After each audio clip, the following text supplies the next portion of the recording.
Hello dear learners, ಈ ವಿಡಿಯೋದಲ್ಲಿ ನಾವು ಬಹಳ ಬ್ಯೂಟಿಫುಲ್ ಆಗಿರ್ತಕ್ಕಂತಹ ಪೋಯಮ್ ಡ್ಯಾಫೋಡಿಲ್ಸ್ ಅಥವಾ I wandered lonely as a cloud ಅಂತಕ್ಕಂತಹ ಪೋಯಮ್ ಅನ್ನ ಡಿಸ್ಕಷನ್ ಮಾಡ್ತಾ ಇದ್ದೇವೆ. ಈ ಪೋಯಮ್ ಅನ್ನ ಬರೆದಿರ್ತಕ್ಕಂಥವರು ವಿಲಿಯಂ ವರ್ಡ್ಸ್ವರ್ತ್. ನಿಮಗೆಲ್ಲ ತಿಳಿದಿರೋ ಹಾಗೇನೆ ವಿಲಿಯಂ ವರ್ಡ್ಸ್ವರ್ತ್ ಅವರನ್ನ ನಾವು ಪ್ರಕೃತಿಯ ಕವಿ ಅಥವಾ ನೇಚರ್ ಪೋಯೆಟ್ ಅಂತೇಳಿ ಕರಿತೇವೆ. ವಿಲಿಯಂ ವರ್ಡ್ಸ್ವರ್ತ್ ಅವರನ್ನ ಈ ರೀತಿ ನೇಚರ್ ಪೋಯೆಟ್ ಅಂತೇಳಿ ಕರೀಲಿಕ್ಕೆ ಕಾರಣ ಏನಪ್ಪಾ ಅಂದ್ರೆ, ಅವರು ನೇಚರ್ನಲ್ಲಿರ್ತಕ್ಕಂತಹ ಅಥವಾ ಪ್ರಕೃತಿಯಲ್ಲಿರ್ತಕ್ಕಂತಹ ಬ್ಯೂಟಿಯನ್ನೇ ತಮ್ಮ ಒಂದು ಕವನಗಳಲ್ಲಿ ಬಳಸಿಕೊಂಡು ಪೋಯಮ್ಸ್ಗಳನ್ನ ಬರೆದಿದ್ದಾರೆ. ಈ ಪ್ರಕೃತಿಯು ಮನುಷ್ಯನಿಗೆ ಯಾವ ರೀತಿಯಾಗಿ ಮನಸ್ಸಿಗೆ ಸಂತಸವನ್ನ ತರಬಲ್ಲದು ಮತ್ತು ಆ ಪ್ರಕೃತಿಯ ಒಂದು ಹಿಡನ್ ಪವರ್ ಅಂತೇನೆ ನಾವು ಹೇಳ್ಬೋದು. ನಮ್ಮೆಲ್ಲ ನೋವುಗಳನ್ನ ಮರೆಸ್ತಕ್ಕಂತಹ ಶಕ್ತಿ ಈ ಒಂದು ಪ್ರಕೃತಿಗಿದೆ. ಅಂತಹ ಥೀಮ್ಸ್ಗಳನ್ನೇ ಬಳಸಿಕೊಂಡು ಪೋಯೆಟ್ ಅವರು ಕವನಗಳನ್ನ ಬರಿತಾ ಇದ್ರು. ಅದೇ ರೀತಿನೇ ಈ ಒಂದು ಪ್ರಸ್ತುತ ಪೋಯಮ್ನಲ್ಲೂ ಸಹ ಅಷ್ಟೇನೆ ಪ್ರಕೃತಿ ಎಷ್ಟೊಂದು ಬ್ಯೂಟಿಫುಲ್ ಆಗಿದೆ, ಅದು ಯಾವ ರೀತಿ ಮನುಷ್ಯನ ಮನಸ್ಸಿಗೆ ಹಿತವನ್ನ ತರುತ್ತದೆ ಅಂತಕ್ಕಂಥದ್ದನ್ನ ಪೋಯೆಟ್ ಪ್ರೆಸೆಂಟ್ ಮಾಡ್ತಾ ಇದ್ದಾರೆ. ಬನ್ನಿ ಈಗ ಈ ಒಂದು ಪೋಯಮ್ನ ಬಗ್ಗೆ ಕೆಲವೊಂದಿಷ್ಟು ಇಂಪಾರ್ಟೆಂಟ್ ಪಾಯಿಂಟ್ಸ್ಗಳನ್ನು ಕಲಿತುಕೊಂಡು ನಂತರದಲ್ಲಿ ಪೋಯಮ್ನ ಒಂದು ಸ್ಟಾಂಜಾ ವೈಸ್ ಸಮರಿಯನ್ನು ನಾವು ನೋಡ್ತಾ ಹೋಗೋಣ. ಫಸ್ಟ್ ಪಾಯಿಂಟ್ ಅನ್ನು ನೋಡಿ.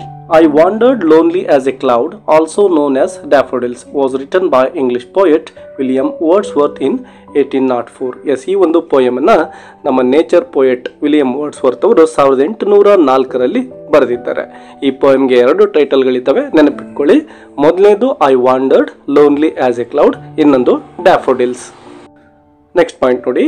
It was first published in 1807, then revised and republished in Wordsworth's collected poems in 1815.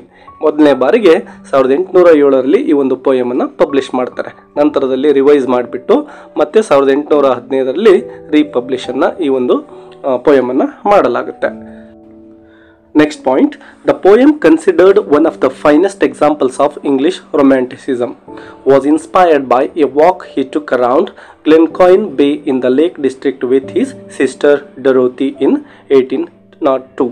S, ಈ ಒಂದು ಪೋಯಮನ್ನು ನಮ್ಮ ವಿಲಿಯಂ ವರ್ಡ್ಸ್ವರ್ತ್ ಅವರು ಒಂದು ಸಾರಿ ಇಂಗ್ಲೆಂಡ್ನಲ್ಲಿರ್ತಕ್ಕಂತಹ ಒಂದು ಸರೋವರ ಪಕ್ಕದಲ್ಲಿ ನಡ್ಕೊಂಡು ಹೋಗ್ತಾ ಇರ್ತಾರೆ 1802ರಲ್ಲಿ. ಅವರ ಸಿಸ್ಟರ್ ನೇಮ್ ಏನಪ್ಪ ಅಂದರೆ ಡೊರೋತಿ ಅಂತೇಳಿ. ಸೊ ಆ ರೀತಿ ವಾಕ್ ಮಾಡ್ತಾ ಇರ್ತಕ್ಕಂತಹ ಸಂದರ್ಭದಲ್ಲಿ ಆ ಒಂದು ಸರೋವರದ ಪಕ್ಕದಲ್ಲಿರ್ತಕ್ಕಂತಹ ಡ್ಯಾಫೋಡಿಲ್ಸ್ ಹೂಗಳನ್ನು ನೋಡಿ ನಮ್ಮ ಪೋಯೆಟ್ ಅವುಗಳಿಂದ ಇನ್ಸ್ಪೈರ್ ಆಗ್ತಾರೆ.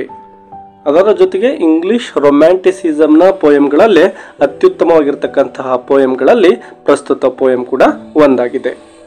ನೆಕ್ಸ್ಟ್ ಪಾಯಿಂಟ್ ನೋಡಿ. The poem conveys the speaker's feeling about the natural world, particularly when he truly pays attention to it, rather than simply strolls unseeing through the landscape. Yes ನೋಡಿ, ನಮ್ಮ ಸುತ್ತಮುತ್ತಲೂ ಇರ್ತಕ್ಕಂತಹ ಪ್ರಕೃತಿಯನ್ನು ನಾವು close ಆಗಿ ಅಂದರೆ ಅಟೆನ್ಷನನ್ನು ಕೊಟ್ಟು ನೋಡಿದರೆ ತುಂಬ ಬ್ಯೂಟಿಫುಲ್ ಆಗಿ ಇದೆ. ಅಂತಹ ಒಂದು ನೇಚರನ್ನು ನಾವು ನಿಜವಾಗ್ಲೂ ಗಮನ ಇಟ್ಟು ನೋಡಿದ್ದೆ ಆದರೆ ನಮ್ಮ ಮನಸ್ಸಿಗೆ ಅದು ಮುದವನ್ನು ನೀಡುತ್ತೆ ಅಂತಕ್ಕಂತಹ ಒಂದು ಭಾವನೆಯನ್ನು ಅಥವಾ ಫೀಲಿಂಗನ್ನು ಪೋಯೆಟ್ ಇಲ್ಲಿ ವ್ಯಕ್ತಪಡಿಸ್ತಾ ಇದ್ದಾರೆ. ನಮ್ಮ ಸುತ್ತಮುತ್ತ ಇರತಕ್ಕಂತಹ ಪ್ರಕೃತಿಯನ್ನು ಕೇವಲ ಕಣ್ಣಾಡಿಸ್ಬಿಟ್ರೆ ನಾವು ರಿಯಲ್ ಬ್ಯೂಟಿಯನ್ನು ನಾವು ನೋಡಲಿಕ್ಕೆ ಸಾಧ್ಯ ಇಲ್ಲ. ಅದರ ಕಡೆ ಸ್ವಲ್ಪನಾದರೂ ನಾವು ಗಮನ ಕೊಟ್ಟು ಅಲ್ಲಿ ಏನಿದೆ ಅಂಥೇಳಿ ನಾವು ಗಮನ ಕೊಟ್ಟಿದ್ದೆ ಆದರೆ ಖಂಡಿತವಾಗ್ಲೂ ಈ ಒಂದು ನೇಚರ್ ಏನಿದೆನೋ ಅದು ತುಂಬ ಬ್ಯೂಟಿಫುಲ್ ಆಗಿರುತ್ತೆ. ಅದ್ರ ಜೊತೆಗೆ ಅಲ್ಲಿ ಕಲೀಲಿಕ್ಕೂ ಕೂಡ ಸಾಕಷ್ಟು ಅಂಶಗಳು ಇರ್ತವೆ ಅಂತಕ್ಕಂಥದ್ದನ್ನು ಪೋಯೆಟ್ ಹೇಳ್ತಾರೆ. It consists of 4-6 line stanzas. Yes, ಈ ಒಂದು ಪೋಯಮ್ ಏನಿದೆನೋ ಇದು 4 ಸ್ಟಾಂಜಾಗಳನ್ನು ಒಳಗೊಂಡಿದೆ. ಅದರ ಜೊತೆಗೆ ಪ್ರತಿ ಸ್ಟಾಂಜಾವು ಕೂಡ 6 ಲೈನ್ಸ್ ಅಂದರೆ 6 ಸಾಲುಗಳನ್ನು ಒಳಗೊಂಡಿದೆ. ನೆಕ್ಸ್ಟ್ ಪಾಯಿಂಟ್ ನೋಡಿ. The poet presented here the natural world is full of undiscovered riches to which we do not always pay attention. Yes, ಮೊದಲಿಗೆ ಹೇಳಿದಾಗೆ ಈ ಒಂದು ನ್ಯಾಚುರಲ್ ವರ್ಲ್ಡ್ ಏನಿದೆನೋ ಇದು ಅನ್ಡಿಸ್ಕವರ್ಡ್ ರಿಚಸ್ ಅಂದರೆ ನಮಗೆ ಗೊತ್ತಿಲ್ಲದೆ ಇರತಕ್ಕಂತಹ ಬಹಳಷ್ಟು ಅದ್ಭುತವಾಗಿರ್ತಕ್ಕಂತಹ ಅಂಶಗಳು ಈ ಒಂದು ಪ್ರಕೃತಿಯಲ್ಲಿದ್ದಾವೆ. ಅವುಗಳನ್ನು ನಾವು ಅಟೆನ್ಷನನ್ನು ಕೊಟ್ಟು ನೋಡಿದರೆ ಮಾತ್ರ ಅವುಗಳನ್ನು ಕಂಡುಹಿಡಲಿಕ್ಕೆ ಸಾಧ್ಯ ಇದೆ, ಇಲ್ಲ ಅಂದರೆ ಸಾಧ್ಯ ಇಲ್ಲ ಅಂತಕ್ಕಂಥದ್ದನ್ನು ಪೋಯೆಟ್ ಇಲ್ಲಿ ಪ್ರೆಸೆಂಟ್ ಮಾಡ್ತಾ ಇದ್ದಾರೆ. ಇದು ಸತ್ಯ ಅಲ್ವಾ? ನಾವು ಮನುಷ್ಯರಾಗಿರ್ತಕ್ಕಂಥವ್ರು ಸಣ್ಣ ಸಣ್ಣ ಕಟ್ಟಡಗಳನ್ನು ಅಥವಾ ಏನೇನೋ ಬಿಲ್ಡಿಂಗ್ಸ್ಗಳನ್ನು ಕಟ್ಬಿಟ್ಟು ಅದ್ಭುತವನ್ನೇ ಸಾಧಿಸಿಬಿಟ್ಟಿದ್ದೇವೆ ಅಂತ ಎಷ್ಟೋ ಸಂದರ್ಭದಲ್ಲಿ ಅಂದ್ಕೊಳ್ತೇವೆ. ಆದರೆ ಪ್ರಕೃತಿ ಅಂತಕ್ಕಂಥದ್ದು ಮನುಷ್ಯನಿಂದ ಸಾಧ್ಯ ಇಲ್ಲದೆ ಇರತಕ್ಕಂತಹ ಅನೇಕ ಅದ್ಭುತಗಳನ್ನು ಈ ಒಂದು ಸೃಷ್ಟಿಯಲ್ಲಿ ಸೃಷ್ಟಿ ಮಾಡಿದೆ. ಅವುಗಳು ನಿಜವಾಗಲೂ ಕೂಡ ಮನುಷ್ಯನಿಂದ ಅಷ್ಟು ಸುಲಭವಾಗಿ ಸೃಷ್ಟಿಸಲಿಕ್ಕೆ ಸಾಧ್ಯನೇ ಇಲ್ಲ. ಏನೆಲ್ಲ ಪ್ರಯತ್ನವನ್ನು ಮಾಡಿದರೂ ಕೂಡ ಕೃತಕವಾಗಿ ನಾವು ಅನೇಕ ಅಂಶಗಳನ್ನು ಸೃಷ್ಟಿಸಲಿಕ್ಕೆ ಸಾಧ್ಯನೇ ಇಲ್ಲ. ಸೊ ಇಂತಹ ಬ್ಯೂಟಿಯನ್ನು ಕುರಿತು ಪೋಯೆಟ್ ಇಲ್ಲಿ ಪ್ರೆಸೆಂಟ್ ಮಾಡ್ತಾ ಇದ್ದಾರೆ. ಬನ್ನಿ ಈಗ ಒಂದೊಂದಿಷ್ಟು ಸ್ಟಾಂಜಾಗಳನ್ನು ತೆಗೆದುಕೊಂಡು ನಾವು ಡಿಸ್ಕಷನ್ ಮಾಡ್ತಾ ಹೋಗೋಣ. ಫಸ್ಟ್ ಸ್ಟಾಂಜಾವನ್ನು ನೋಡಿ. I wandered lonely as a cloud that floats on high over vales and hills, when all at once I saw a crowd, a host of golden daffodils, beside the lake, beneath the trees, fluttering and dancing in the breeze. First two lines anna nodi. I wandered lonely as a cloud that floats on high over vales and hills. Yes ನೋಡಿ, ಎಷ್ಟೊಂದು ಅದ್ಭುತವಾಗಿ poet ಹೇಳ್ತಾ ಇದ್ದಾರೆ ಅಂತ. I wandered lonely, ನಾನು ಒಬ್ಬಂಟಿಗನಾಗಿ, ವಾಂಡರ್ಡ್ ಅಂದರೆ ತಿರುಗಾಡೋದು, ನಾನು ಒಬ್ಬಂಟಿಗನಾಗಿ ತಿರುಗಾಡ್ತಾ ಇದ್ದೆ. ಯಾವ ರೀತಿ ಕಂಪೇರ್ ಮಾಡ್ತಾ ಇದ್ದಾರೆ ನೋಡಿ. As a cloud that floats on high over vales and hills.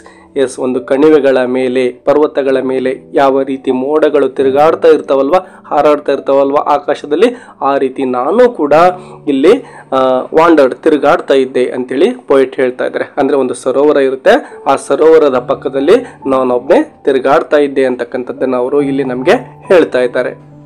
Next two lines ಅನ್ನು ನೋಡಿ. When all at once I saw a crowd, a host of golden daffodils. Yes, ಆ ರೀತಿ ತಿರುಗಾಡ್ತಕ್ಕಂತಹ ಸಂದರ್ಭದಲ್ಲಿ ಐ ಸಾ ಅಂದ್ರೆ ನೋಡೋದು ಅಂತೇಳಿ. ಏನನ್ನ ನೋಡಿದ್ರು? ಎ ಕ್ರೌಡ್, ಕ್ರೌಡ್ ಅಂದ್ರೆ ಗುಂಪು ಅಂತೇಳಿ ನಾವು ಅರ್ಥ ಮಾಡ್ಕೋಬಹುದು. A host of golden daffodils ಅಂದ್ರೆ ಅಲ್ಲೆಲ್ಲ ರಾಶಿ ರಾಶಿಯಾಗಿ ಬೆಳೆದಿರತಕ್ಕಂತಹ, ಗೋಲ್ಡನ್ ಅಂದ್ರೆ ಯೆಲ್ಲೋ ಕಲರ್, ಹೀಗೆ ಒಂದು ಬಂಗಾರ ವರ್ಣಿತ ಅಥವಾ ಹಳದಿ ಬಣ್ಣದಿಂದ ಕೂಡಿರ್ತಕ್ಕಂತಹ ಡ್ಯಾಫೋಡಿಲ್ಸ್ಗಳು ಆ ಸರೋವರ ಏನಿತ್ತೋ ಅದರ ಪಕ್ಕದಲ್ಲಿ ಉದ್ದಕ್ಕೂ ಕೂಡ ಚಾಚಿಕೊಂಡಿದ್ವು. ನೋಡಿ, ಆ ಡ್ಯಾಫೋಡಿಲ್ಸ್ಗಳು ಅಲ್ಲಿ ಏನ್ ಮಾಡ್ತಾ ಇದ್ವು, ಯಾವ ರೀತಿ ಕಾಣ್ತಾ ಇದ್ವು ಅಂತಕ್ಕಂಥದ್ದನ್ನ ನೆಕ್ಸ್ಟ್ ಟೂ ಲೈನ್ಸ್ಗಳಲ್ಲಿ ಪೋಯೆಟ್ ಹೇಳ್ತಾ ಇದ್ದಾರೆ. Beside the lake, beneath the trees, fluttering and dancing in the breeze. Yes ನೋಡಿ, ಬಿಸೈಡ್ ದ ಲೇಕ್ ಅಂದ್ರೆ ಆ ಸರೋವರ ಅಂತ ಏನು ಹೇಳಿದ್ವು ಮೊದಲಿಗೆ, ಅದರ ಪಕ್ಕದಲ್ಲಿದ್ದಾವೆ. ಬಿನೀತ್ ದ ಟ್ರೀಸ್, ಅನೇಕ ಮರಗಳು ಅಲ್ಲಿದ್ದಾವೆ. ಆ ಮರಗಳ ಕೆಳಗಡೆ ಈ ಒಂದು ಡ್ಯಾಫೋಡಿಲ್ಸ್ಗಳು ಇದ್ವು. ಫ್ಲಟರಿಂಗ್ ಅಂಡ್ ಡ್ಯಾನ್ಸಿಂಗ್ ನೋಡಿ, ಅವೆಲ್ಲ ಆ ಕಡೆ ಈ ಕಡೆ ಅಳಗಾಡ್ತಾ ಇದ್ದಾವೆ, ಕುಣಿತಾ ಇದ್ದಾವೆ. ಇನ್ ದ ಬ್ರೀಸ್, ಬ್ರೀಸ್ ಅಂದ್ರೆ ಅಲ್ಲಿ ತಂಪಾಗಿರ್ತಕ್ಕಂತಹ ಗಾಳಿ ಬೀಸ್ತಾ ಇತ್ತು. ಆ ಗಾಳಿಗೆ ಆ ಎಲ್ಲ ಒಂದು ಡ್ಯಾಫೋಡಿಲ್ಸ್ಗಳು ಆ ಕಡೆ ಈ ಕಡೆ ತಿರುಗಾಡ್ತಾ ಇದ್ವು ಅಥವಾ ಕುಣಿತಾ ಇರೋ ರೀತಿಯಲ್ಲಿ ಅವ್ರಿಗೆ ಕಾಣಿಸ್ತಾ ಇದ್ವು. ಸೆಕೆಂಡ್ ಸ್ಟಾಂಜಾವನ್ನ ನೋಡಿ. Continuous as the stars that shine and twinkle on the Milky Way, they stretched in a never-ending line along the margin of a bay. 10,000 saw I at a glance, tossing their heads in sprightly dance. First two lines ನೋಡಿ. Continuous as the stars that shine and twinkle on the Milky Way. ಯಾವ ರೀತಿ ಆಕಾಶದಲ್ಲಿ ಅಂದ್ರೆ ರಾತ್ರಿಯ ಸಂದರ್ಭದಲ್ಲಿ ನಕ್ಷತ್ರಗಳು twinkle ಅಂದ್ರೆ ಪಳ ಪಳ ಹೊಳಿತಾ ಇರ್ತಾವಲ್ವಾ, ಹಾಲು ಹಾದಿ. ಮಿಲ್ಕಿ ವೇ ಅಂದ್ರೆ ಆಕಾಶ ಗಂಗೆ ಅಂತ ನಾವು ಕನ್ನಡದಲ್ಲಿ ಕರಿತೇವೆ. ಆ ಆಕಾಶ ಗಂಗೆಯಲ್ಲಿ ಯಾವ ರೀತಿ ನಕ್ಷತ್ರಗಳು ಪಳ ಪಳ ಹೊಳಿತಾ ಇರ್ತವೋ ಆ ರೀತಿಯಲ್ಲಿ ಈ ಒಂದು ಡ್ಯಾಫೋಡಿಲ್ಸ್ಗಳು ಅಲ್ಲೆಲ್ಲ ಹೊಳಿತಾ ಇದ್ವು ಅಂತೇಳಿ ಪೋಯೆಟ್ ಇಲ್ಲಿ ಕಂಪೇರ್ ಮಾಡ್ತಾ ಇದ್ದಾರೆ. Third line. They stretched in never ending line. Yes ನೋಡಿ, ಅವೆಷ್ಟೊಂದು ಉದ್ದಕ್ಕೂ ಚಾಚ್ಕೊಂಡಿದ್ದಾವೆ ಅಂದ್ರೆ ಕಣ್ಣು ಎಲ್ಲಿಯವರೆಗೂ ಹಾಯಿಸಬಹುದು ಅಲ್ಲಿವರೆಗೂ ನೋಡಿದ್ರು ಕೂಡ ಈ ಡ್ಯಾಫೋಡಿಲ್ಸ್ಗಳು ಕಾಣ್ತಾ ಇದ್ವು. ನೆವರ್ ಎಂಡಿಂಗ್ ಅಂದ್ರೆ ಅವುಗಳಿಗೆ ಅಂತ್ಯನೇ ಇಲ್ಲ, ಅಷ್ಟೊಂದು ಅಗಲಕ್ಕೂ ಕೂಡ ಇವು ಹರಡಿದ್ವು. Along the margin of a bay ಅಂದ್ರೆ ಅಲ್ಲೇನು ಕೊಲ್ಲಿ ಅಂತ ಕರಿತೀವಿ ನಾವು. ಬೇ ಅಂದ್ರೆ ಆ ಕೊಲ್ಲಿಯ ದಡದ ಅಂಚಿನ ಉದ್ದಕ್ಕೂ ಕೂಡ ಈ ಒಂದು ಡ್ಯಾಫೋಡಿಲ್ಸ್ಗಳು ಹರಡಿದ್ದಾವೆ ಅಂತೇಳಿ ಪೋಯೆಟ್ ಹೇಳ್ತಾ ಇದ್ದಾರೆ. 10,000 saw I at a glance. Yes, ಒಂದೇ ಒಂದು ನೋಟದಲ್ಲಿ ನಾನು 10,000 ಅಂದ್ರೆ 10,000 ಹೂಗಳನ್ನು ನಾನು ಒಂದೇ ಒಂದು ನೋಟದಲ್ಲಿ ಗಮನಿಸಬಹುದಾಗಿತ್ತು. ಅಷ್ಟೊಂದು ಸಂಖ್ಯೆಯಲ್ಲಿ ಆ ಹೂಗಳು ಅಲ್ಲಿ ಇದ್ವು. Tossing their heads in sprightly dance. Tossing ಅಂದರೆ ತಲೆಯನ್ನು ಕುಣಿಸೋದು ಅಂತೇಳಿ. ಅಂದರೆ ಅವೆಲ್ಲವೂ ಕೂಡ ಖುಷಿಯಿಂದಾನೆ, ಸ್ಪ್ರೈಟ್ಲಿ ಅಂದರೆ ತುಂಬ ಚುರುಕಾಗಿ, ಹುರುಪಿನಿಂದ ಅಂತೇಳಿ. ಸೊ ಅವೆಲ್ಲವೂ ಕೂಡ ತುಂಬ ಸಂತಸದಿಂದ ಅಲ್ಲೆಲ್ಲ ಕುಣಿದಾಡ್ತಾ ಇದ್ವು ಆ ಫ್ಲವರ್ಸ್ಗಳು ಅಂಥೇಳಿ ಪೋಯೆಟ್ ಇಲ್ಲಿ ಆ ಡ್ಯಾಫೋಡಿಲ್ಸ್ಗಳನ್ನು ಮತ್ತು ಅವುಗಳ ಬ್ಯೂಟಿಯನ್ನು ತುಂಬ ಅದ್ಭುತವಾಗಿ ಹೇಳ್ತಾ ಇದ್ದಾರೆ. Third ಸ್ಟಾಂಜಾ. The waves beside them ಡಾನ್ಸ್ಡ್ but they outdid the sparkling waves in glee. A poet could not but be gay in such a jocund company. I gazed and gazed, but a little thought what wealth the show to me had brought. First line ನೋಡಿ, the waves beside them danced. ಅಂದರೆ ಆ ಒಂದು ಸರೋವರ ಏನಿತ್ತಲ್ವಾ, ಸರೋವರದ ಪಕ್ಕದಲ್ಲಿ ಈ ಒಂದು ಡ್ಯಾಫೋಡಿಲ್ಸ್ಗಳು dance ಮಾಡ್ತಾ ಇದ್ವು. ಆ ಸರೋವರದಲ್ಲಿರ್ತಕ್ಕಂತಹ ಅಲೆಗಳು ಕೂಡ ಈ ಹೂಗಳ ರೀತಿಯಲ್ಲಿನೇ ಡ್ಯಾನ್ಸ್ ಮಾಡ್ತಾ ಇದ್ವು. ಅಂದರೆ ಅಲೆಗಳು ಬಂದು ಏನು ದಡಕ್ಕೆ ಅಪ್ಪಳಿಸ್ತಾವಲ್ವಾ, ಆ ಅಲೆಗಳು ಕೂಡ ಇಲ್ಲಿ ಡ್ಯಾನ್ಸ್ ಮಾಡ್ತಾ ಇದ್ವು ಅಂತೇಳಿ ಪೋಯೆಟ್ ಹೇಳ್ತಾ ಇದ್ದಾರೆ. ಬಟ್ ನೆಕ್ಸ್ಟ್ ಲೈನ್ ನೋಡಿ, but they outdid the sparkling waves in glee. Yes ನೋಡಿ, ಪೋಯೆಟ್ ಎಷ್ಟೊಂದು ಅದ್ಭುತವಾಗಿ ಹೇಳ್ತಾ ಇದ್ದಾರೆ. ಆ ಒಂದು ಅಲೆಗಳು ಏನು ಆ ಸರೋವರದಲ್ಲಿ ಕುಣಿತಾ ಇದ್ವು ಅಥವಾ ಅವುಗಳು ಡ್ಯಾನ್ಸ್ ಮಾಡ್ತಾ ಇದ್ವು, ಅವುಗಳನ್ನ ಮೀರಿಸಿ, ಅಂದರೆ ಅವುಗಳ ಒಂದು ಸೌಂದರ್ಯಕ್ಕಿಂತನೂ ಈ ಒಂದು ಡ್ಯಾಫೋಡಿಲ್ಸ್ಗಳ ಸೌಂದರ್ಯ ತುಂಬಾನೇ ಅದ್ಭುತವಾಗಿತ್ತು. ಬಟ್ ದೇ ಔಟ್ ಡಿಡ್ ಅಂದರೆ ಆ ಒಂದು ಅಲೆಗಳನ್ನು ಕೂಡ ಇವು ಡ್ಯಾನ್ಸ್ ನಲ್ಲಿ ಸೋಲಿಸ್ತಾ ಇದ್ದಾವೆ.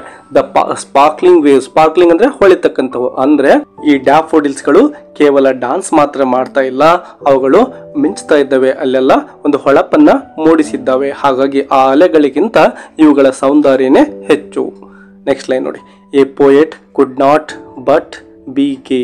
ಎಸ್ ನೋಡಿ, ಯಾವುದೇ ಒಂದು ಪೋಯೆಟ್ಗೆ ಈ ರೀತಿಯಾಗಿರ್ತಕ್ಕಂತಹ ಒಂದು ಬ್ಯೂಟಿಫುಲ್ ಆಗಿರ್ತಕ್ಕಂತಹ ಸೀನ್ ಸಿಕ್ಬಿಟ್ರೆ ಅದಕ್ಕಿಂತ ಮತ್ತೊಂದು ಖುಷಿ ಬೇರೆ ಇಲ್ಲ. ಗೇ ಅಂದರೆ ಸಂತೋಷ ಅಂತೇಳಿ. ಸೊ ಪೋಯೆಟ್ಗಳಿಗೆ ತುಂಬ ಸಂತಸವನ್ನು ತರತಕ್ಕಂತಹ ಸೀನ್ ಅದಾಗಿತ್ತು ಅಂತೇಳಿ ಪೋಯೆಟ್ ಇಲ್ಲಿ ಹೇಳ್ತಾ ಇದ್ದಾರೆ.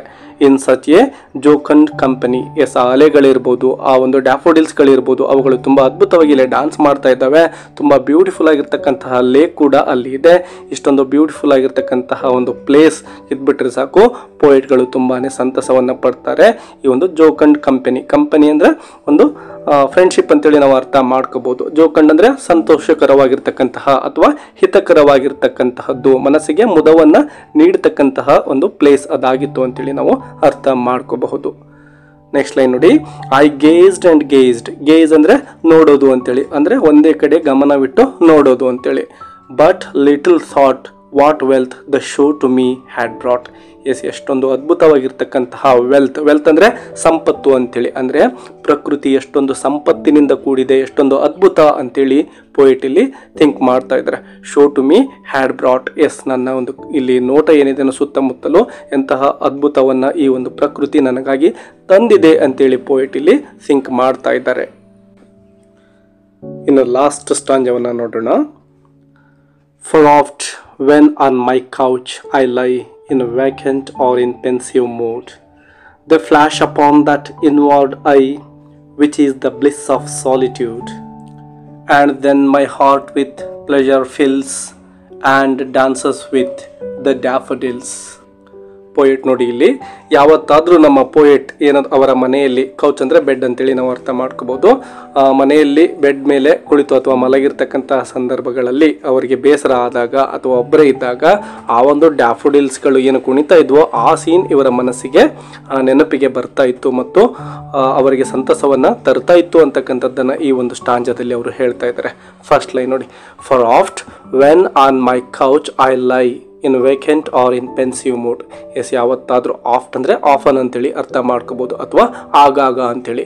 ಸೊ ಆಗಾಗ ನಾನು ಮೈ ಕೌಚ್ ಅಂದರೆ ಅವರ ಒಂದು ಬೆಡ್ ಮೇಲೆ, ಐ ಲೈ ಅಂದರೆ ಮಲಗಿರ್ತಕ್ಕಂತಹ ಸಂದರ್ಭದಲ್ಲಿ, ಇನ್ ವೇಕೆಂಟ್ ಅಂದರೆ ಯಾರೂ ಇಲ್ಲದೇ ಇರ್ತಕ್ಕಂತಹ ಸಂದರ್ಭದಲ್ಲಿ, ಒಂಟಿಗನಾಗಿದ್ದಾಗ, ಆರ್ ಇನ್ ಪೆನ್ಸಿವ್ ಮೂಡ್. ಪೆನ್ಸಿವ್ ಅಂದರೆ ಚಿಂತಾಕ್ರಾಂತ ಆದಾಗ ಅಥವಾ ಯಾವುದಾದ್ರೂ ವಿಷಯವನ್ನು ಕುರಿತು ಚಿಂತಿಸ್ತಾ ಇರಬೇಕಾದ್ರೆ ಏನಾಗ್ತಾ ಇತ್ತು ನೋಡಿ, they flash upon that inward eye which is the bliss of solitude. Yes, ಏಕಾಂತವಾಗಿರ್ತಕ್ಕಂತಹ ಸಂದರ್ಭದಲ್ಲಿ ದೆ ಫ್ಲ್ಯಾಶ್ ಅಪಾನ್ ಅಂದರೆ ಅವುಗಳು ಇದ್ದಕ್ಕಿದ್ದಂಗೆ ನೆನಪಿಗೆ ಬರ್ತಾ ಇದ್ವು, ಮನಸ್ಸಿನಲ್ಲಿ ಹೊಳಿತಾ ಇದ್ವು. ಇನ್ವರ್ಡ್ ಐ ಅಂದರೆ ನನ್ನ ಒಳ ಮನಸ್ಸಿಗೆ ಅಂತೇಳಿ ನಾವು ಅರ್ಥ ಮಾಡ್ಕೋಬೋದು. ಅಂದರೆ ಒಳ ಮನಸ್ಸಿಗೆ ಆ ಒಂದು ಡ್ಯಾಫೋಡಿಲ್ಸ್ಗಳು ನೆನಪಿಗೆ ಬರ್ತಾ ಇದ್ವು ಮತ್ತು ಮನಸ್ಸಿಗೆ ತುಂಬ ಸಂತಸವನ್ನು ತರ್ತಾ ಇದ್ವು ಅಂತೇಳಿ ಪೋಯೆಟ್ ಹೇಳ್ತಾ ಇದ್ದಾರೆ. ಕೊನೆಯ ಎರಡು ಸಾಲುಗಳನ್ನು ನೋಡಿ, and then my heart with pleasure fills and dances with the daffodils. Yes, ಆ ರೀತಿ ಯಾವತ್ತಾದರೂ ಒಬ್ಬರೇ ಕುತ್ಕೊಂಡಿರ್ತಕ್ಕಂತಹ ಸಂದರ್ಭದಲ್ಲಿ ಈ ಡ್ಯಾಫೋಡಿಲ್ಸ್ಗಳು ಏನಾದರೂ ನೆನಪಿಗೆ ಬಂದರೆ my heart with pleasure fills, ಅಂದರೆ ನನ್ನ ಹೃದಯ ಸಂತೋಷದಿಂದ ತುಂಬಿರ್ತಾ ಇತ್ತು. ಪ್ಲೆಜರ್ ಅಂದರೆ ಸಂತೋಷ ಅಂತೇಳಿ. ಸೊ ನನ್ನ ಹೃದಯ ಸಂತೋಷವನ್ನು ಪಡ್ತಾ ಇತ್ತು. And dances with daffodils, S, ಆ ಒಂದು ಮನಸ್ಸಿನಲ್ಲಿ ಆ ಒಂದು ದೃಶ್ಯ ಏನು ಕಣ್ಮುಂದೆ ಬರ್ತಾ ಇತ್ತು, ಡ್ಯಾಫೋಡಿಲ್ಸ್ಗಳು ಡ್ಯಾನ್ಸ್ ಮಾಡ್ತಕ್ಕಂಥದ್ದು, ಅವುಗಳ ಜೊತೆ ನನ್ನ ಹೃದಯವು ಕೂಡ ಡ್ಯಾನ್ಸನ್ನು ಮಾಡ್ತಾ ಇತ್ತು ಅಂತೇಳಿ ಪೋಯೆಟ್ ಇಲ್ಲಿ ಹೇಳ್ತಾ ಇದ್ದಾರೆ. ನೋಡಿ, ಇಲ್ಲಿ ಪೋಯೆಟ್ ಈ ಒಂದು ದೃಶ್ಯವನ್ನು, ಅಂದರೆ ಆ ಡ್ಯಾಫೋಡಿಲ್ಸ್ಗಳು ಸರೋವರದ ಪಕ್ಕದಲ್ಲಿ ಏನು ಕುಣಿತಾ ಇದ್ವೋ, ತುಂಬ ಅದ್ಭುತವಾಗಿ ಕಾಣಿಸ್ತಾ ಇದ್ವೋ, ಆ ಒಂದು ದೃಶ್ಯವನ್ನು ನೋಡಿದ ಅನೇಕ ದಿನಗಳ ನಂತರದಲ್ಲೂ ಕೂಡ ಅದರ ಒಂದು ಎಫೆಕ್ಟ್ ಅವರ ಮನಸ್ಸಿನಲ್ಲಿ ಇತ್ತು ಮತ್ತು ಅದು ಸಂತೋಷವನ್ನು ತರ್ತಾ ಇತ್ತು. ಅವರಿಗೆ ಬೇಸರ ಆಗಿದ್ರೆ ಅಥವಾ ಒಬ್ಬಂಟಿಗನಾಗಿದ್ದೇನೆ ಅಂತಕ್ಕಂಥ ಒಂದು ಫೀಲ್ ಇದ್ದರೆ ಆ ದೃಶ್ಯ ಅವರ ಮನಸ್ಸಿಗೆ ಬಂದುಬಿಟ್ರೆ ಅವರು ತುಂಬಾ ಖುಷಿ ಪಡ್ತಾ ಇದ್ರು. ಸೊ ಈ ರೀತಿ ಈ ಒಂದು ಪ್ರಕೃತಿ ಏನಿದೆನೋ ಎಲ್ಲರಿಗೂ ಕೂಡ ಮನಸ್ಸಿಗೆ ಸಂತೋಷವನ್ನು ತರ್ತಕ್ಕಂಥದ್ದು. ನಮ್ಮಲ್ಲಿರ್ತಕ್ಕಂತಹ ಯಾವುದೇ ವೇದನೆಗಳಿರ್ಬೋದು ಅವುಗಳನ್ನು ಹೋಗಲಾಡಿಸ್ತಕ್ಕಂತಹ ಒಂದು ಶಕ್ತಿ ಈ ಒಂದು ಪ್ರಕೃತಿಗಿದೆ. ಎಲ್ಲ ಒಂದು ಔಷಧಿಗಳು ಕೂಡ, ಎಲ್ಲ ಒಂದು ರೋಗಗಳಿಗೂ ಕೂಡ ಒಂದು ಮದ್ದು ಈ ಪ್ರಕೃತಿಯೇ ಆಗಿದೆ ಅಂತಕ್ಕಂಥದ್ದನ್ನು ಇಲ್ಲಿ ನಮ್ಮ ವಿಲಿಯಂ ವರ್ಡ್ಸ್ವರ್ತ್ ಅವರು ಹೇಳ್ತಾ ಇದ್ದಾರೆ. ಎಸ್ ಮೈ ಡಿಯರ್ ವ್ಯೂವರ್ಸ್, ಈ ಒಂದು ವಿಡಿಯೋ ನಿಮಗೆ ಈ ಒಂದು ಪೋಯಮನ್ನು ಅರ್ಥ ಮಾಡ್ಕೊಳ್ಳಿಕ್ಕೆ ಹೆಲ್ಪ್ ಆಗಿದ್ರೆ ಒಂದು ಲೈಕ್ ಕೊಡೋದನ್ನು ಮರಿಬೇಡಿ. ಅದರ ಜೊತೆಗೆ ಮುಂದಿನ ದಿನಗಳಲ್ಲಿ ಯಾವ ಪೋಯಮ್ನ ಒಂದು ಕನ್ನಡ ಎಕ್ಸ್ಪ್ಲನೇಷನ್ ನಿಮಗೆ ಬೇಕು ಅನ್ನೋದನ್ನು ಕಾಮೆಂಟ್ ಬಾಕ್ಸಲ್ಲಿ ಕಾಮೆಂಟ್ ಮಾಡಿ ಅಂತ ಹೇಳ್ತಾ ಈ ವಿಡಿಯೋವನ್ನು ಇಲ್ಲಿಗೆ ಮುಗಿಸೋಣ. ಮತ್ತೊಂದು ವಿಡಿಯೋದೊಂದಿಗೆ ಸಿಗೋಣ. ಅಲ್ಲಿಯವರೆಗೂ take care and keep learning. Bye bye.